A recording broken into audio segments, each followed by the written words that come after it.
個清熱解毒又好味嘅涼瓜黃豆排骨湯。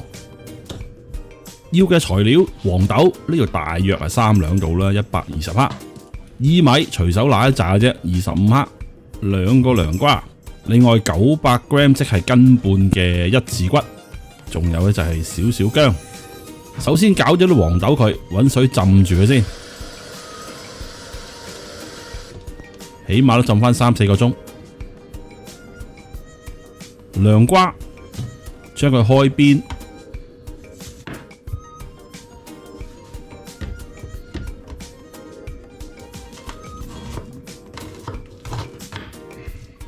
開邊之後咧，可以揾匙羹嚟刮走晒中間啲囊佢。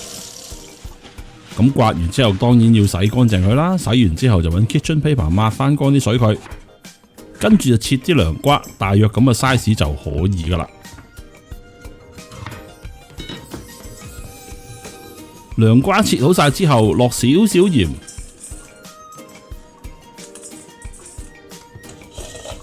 將啲鹽撈勻佢，然之後擺佢一陣間，擺翻半個鐘左右啦。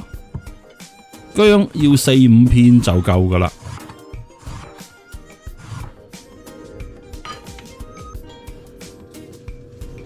排骨我用嘅一字骨，即係嗰啲我嚟做金沙骨嗰隻啦，冇乜所謂嘅，你可以買其他排骨，不過呢隻骨就有啲肉食下，幾好味咁啦。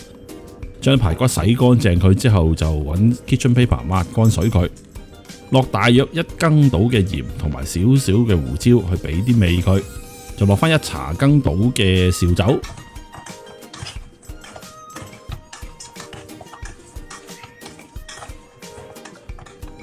亦都落翻1茶羹嘅粟粉 cornstarch， 呢啲係基本嘅調味嚟嘅啫。然之後就將啲排骨擺埋佢喺耳邊，擺翻佢1-2個鐘頭。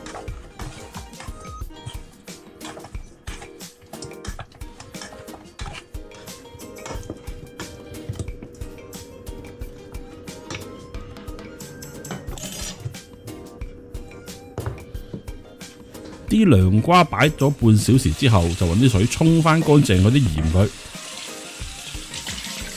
過佢幾次水，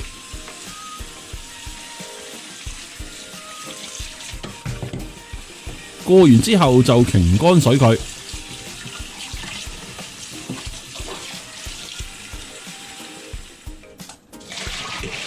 又係擺埋喺耳邊擎乾水佢先啦，等一等咯，稍後就可以用噶啦。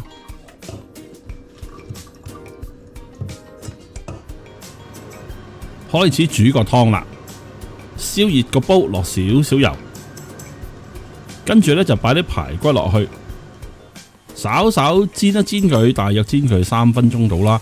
呢個基本上係睇你個人喜好嘅，如果你想香口啲就煎一煎啦，你亦都可以唔煎㗎，就咁擺咗落煲裏邊之後兜一兜佢就可以㗎。煎咗3分鐘到咧，就反啲排骨佢啦。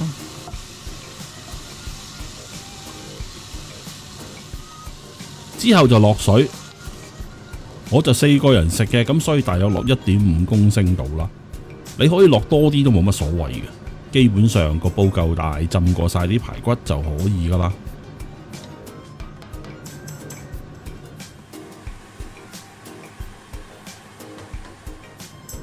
落埋啲薑落去，落埋啲薏米，將啲黃豆都放埋落去。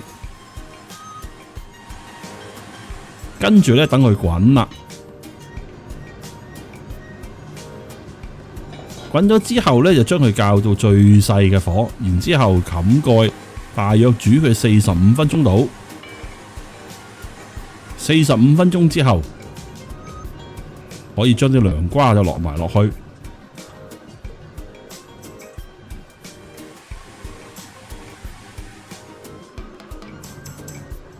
然後又冚蓋。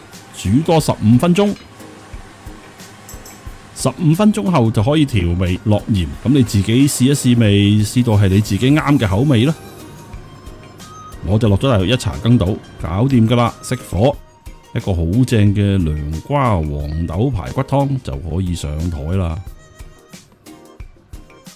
最正係啲排骨仲係有咬口噶，不過又咬得開喎。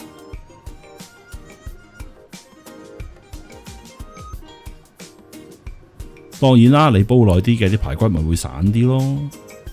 好正啊！我開飯啦，拜拜。